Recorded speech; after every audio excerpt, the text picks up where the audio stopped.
mean, I live right here, so I wake up every morning and think about the park. Okay, let me do a little bit of something here. Let me do a little bit of something here. I mean, just like climbing a staircase, you got to take each step at a time. Yeah.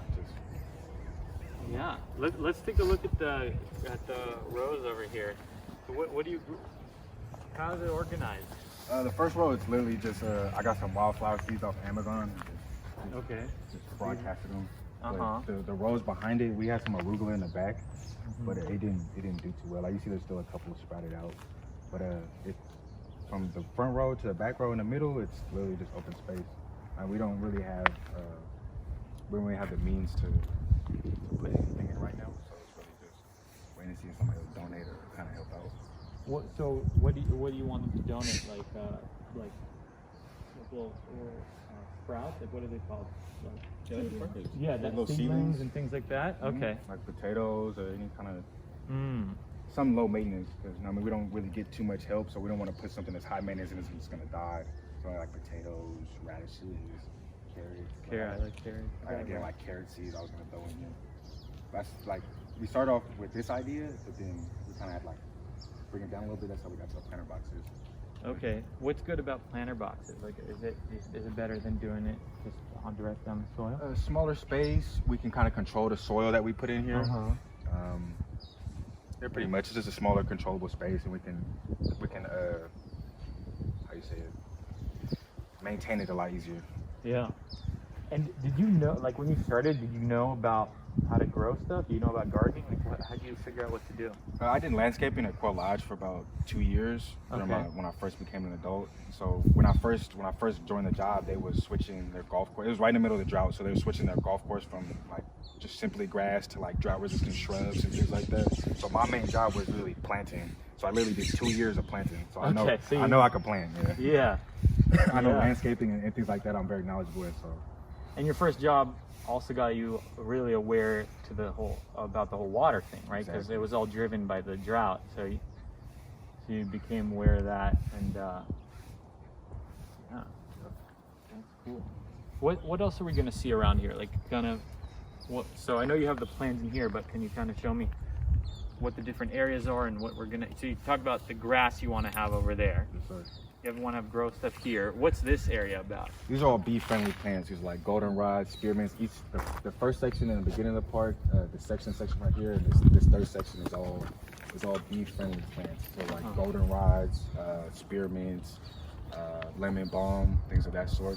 The second section is like succulents, because when we asked people to come donate, mostly what they was willing to donate was succulents. Yeah. So with that, we put a section in for people to come put whatever plant they wanted to, so you can have some type of attachment to it. You come and put your own plant in. You come and you water your own plant. You can come back. You look past it every day. You might feel some type of attachment to it.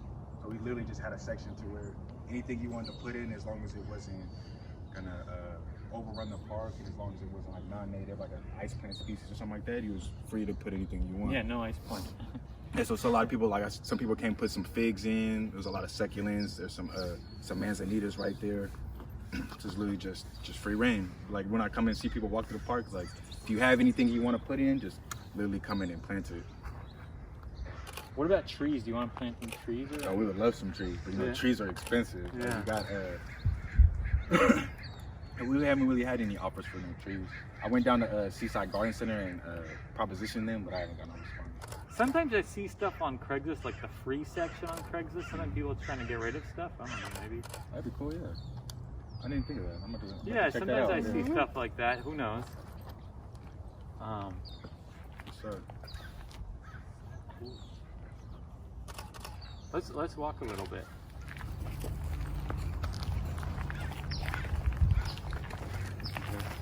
It's cool. Like you don't see nowadays people building with like rock like that, right? It looks very old and cool. Today everything's like plastic and like fabricated materials. I love it. Yeah, those are really beautiful. We got to like a barbecue or something. We got like a little barbecue pit too. Yeah. So here's where the grass would be. And now we're just gonna do like a compost party section, like a big pile of wood. Check up on everything.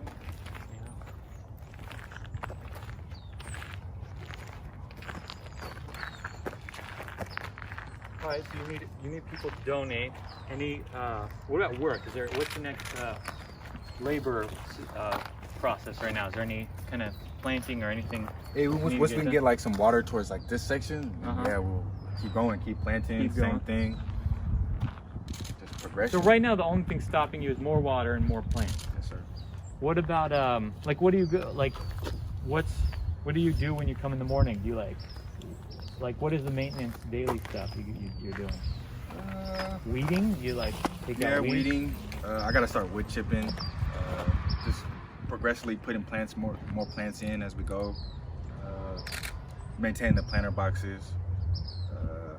Just a lot of stuff. Yeah, I don't really do too much pruning because of the winter. You don't want to strip them down too much. Okay. Yeah, pretty much just. What's the wood chipping? It's to keep the moisture more in the soil and keep the weeds down.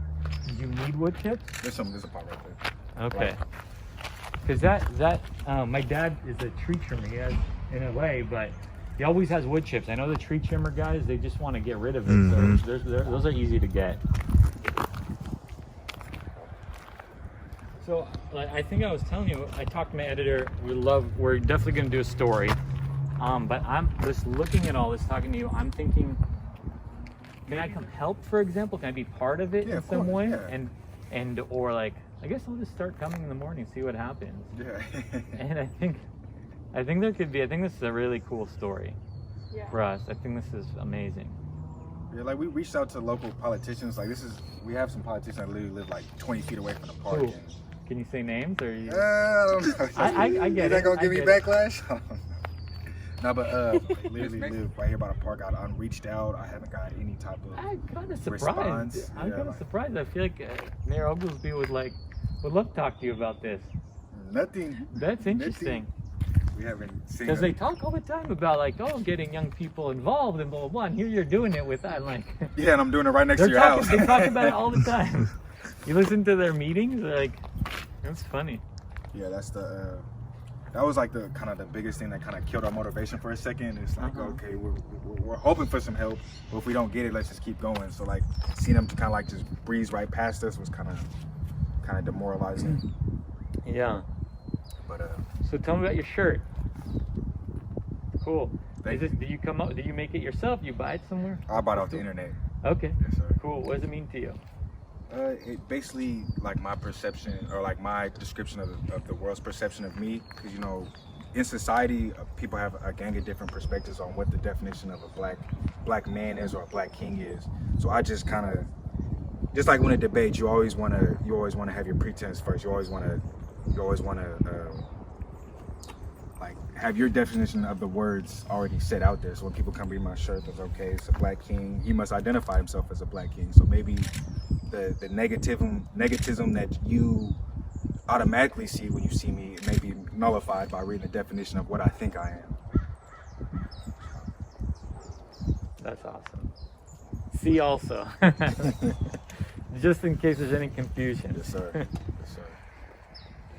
Cool. That's awesome.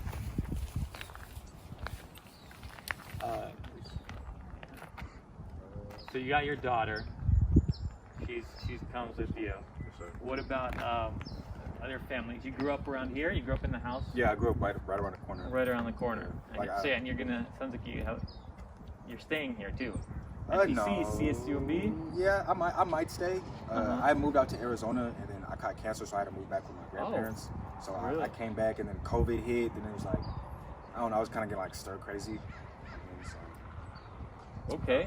It was kind of it was kind of like I don't want to say a forced decision, but like getting sick kind of messed up my relationship and my housing. I couldn't work, I couldn't do none of that, so I was kind of forced to move back into the neighborhood. But I'm kind of glad I did. I mean, it gave me the opportunity to kind of open my perspective, kind of reground myself, kind of, I don't know, like when you have a house and you find a big problem with your house, the best thing to do is to start off with the foundation and rebuild it. So that's kind of how I did. I went back to the foundation of where I grew up, my roots, and started off from there. Yeah. I'm not gonna lie, I didn't make the best choices as soon as my adulthood hit. I mean, I went into work and then I made some mistakes. So kind of rewriting my life story was, I think, the best decision for me. So try to start off with good. Yeah. Help my community as best as possible. So, maybe we'll talk about that. That's so you had cancer. That's Yes, sir. Non-Hodgkin's lymphoma. Wow. And how you doing now? I'm good. I'm in remission. Not fully cured, but it's at a stable stage. It's follicular, so it's not the fastest growing. So it's just more of like a wait and see. If it becomes a problem, the symptoms become a point to where it's debilitating, then I'll go back into treatment. But as of now, it's just there. If symptoms are controllable, then I just keep going. So you got a lot on your shoulders. You got to make sure this cancer doesn't come back. You got a daughter to take care of, and you still found time to say, "Yeah, get back to my community here." Everything is in one. The best version of me has to have the best community. The best community has to have the best version of me. So me working on myself and me working on community is kind of like has to come hand in hand. I can't just be selfish and figure out what I need and what makes the best of me. Then everybody around me goes to shit. So I'm like, why not help myself and help everything around me at the same time? So who's inspired you to think that way? What's your inspiration for all the things you do? God. God. I don't know. It's good people. I mean, because when you're at your lowest, when people actually like give effort to help you, you know it's out of compassion.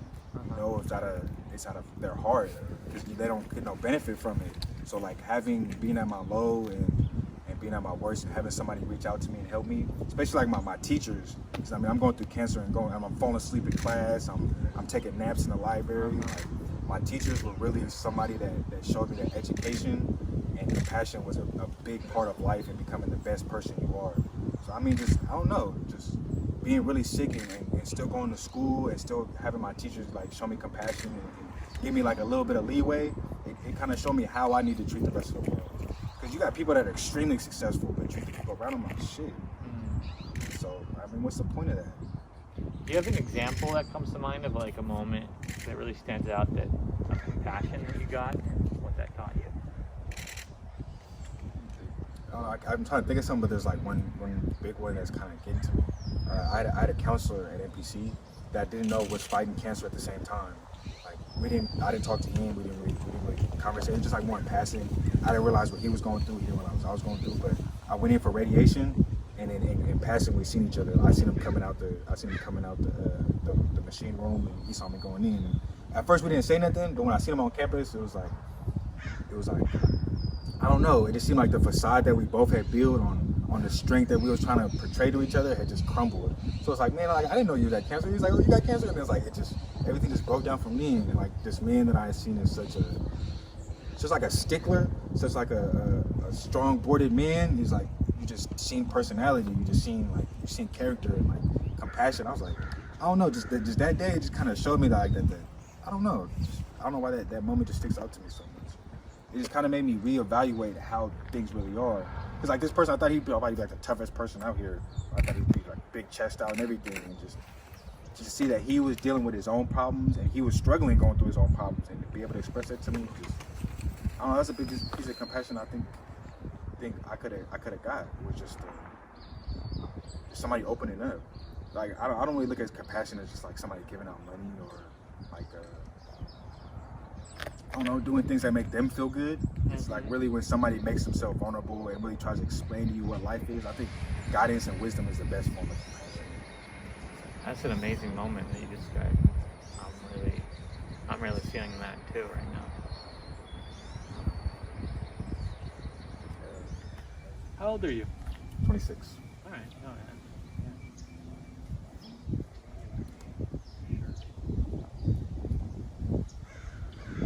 Cool. Do you have any questions for me?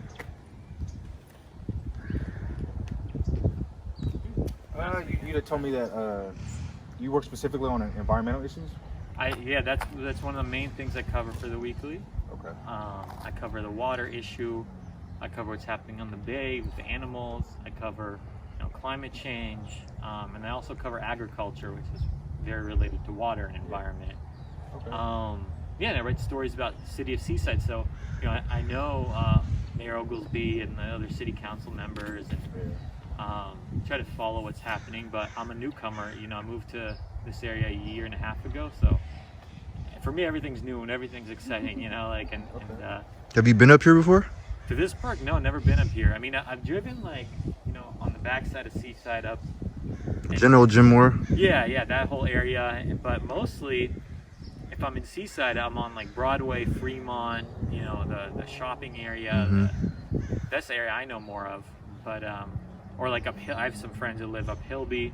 Okay, Yeah. Okay. But that's about, you know, and then I hear about something like this. I'm like, okay, here's a new part of town. Get to know it. Yeah, he has a dog, so it's like. okay, yeah. Perfect dog park. Perfect dog park.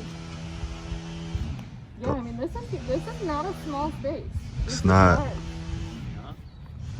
It's not a small task. It's not a small task. Cool. So yeah, let's do that. Let's plan to be here on Wednesday. I'll put boots on and like, you know, Strap ready up. to- and like ready to maybe I'll get in the dirt a little bit.